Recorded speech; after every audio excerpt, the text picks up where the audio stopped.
尊敬的各位评委、老师、亲爱的同学们，大家上午好。我叫黑福安，是卢旺达大学教育学院大四的学生，学习还已3年多了。我演讲的题目是“天下一家亲”。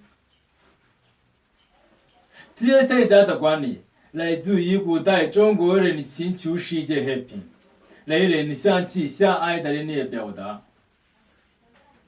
宋代的张载新民就说：“民无同胞，无物也。”意思是人民都是我的同胞兄弟，世界上的万物都是我的朋友。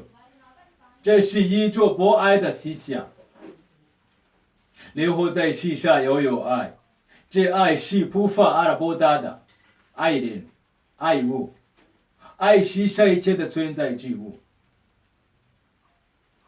天才的表达的是中国人的英国的仁爱精神，所谓仁者爱人。在全球一体化的当今世界，人与人、人与社会、人与天地，甚至国与国之间更需要彼此相爱，有其与共。如果我们能够敞开心扉，爱人如此，这世界就是上帝给我们的伊甸园。如果我们彼此仇恨、互相算计，这世界就是上帝所描绘的地狱。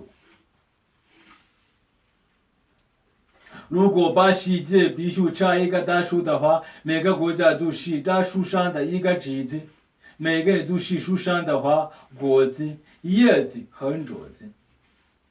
我们不分国家，不分种族，不分肤色，不分信仰，我们都发源同一个树根，一岁即岁，一落即落。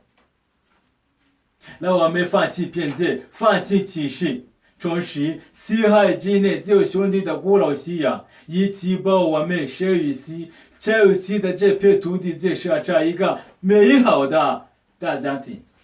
我演讲结束，谢谢大家。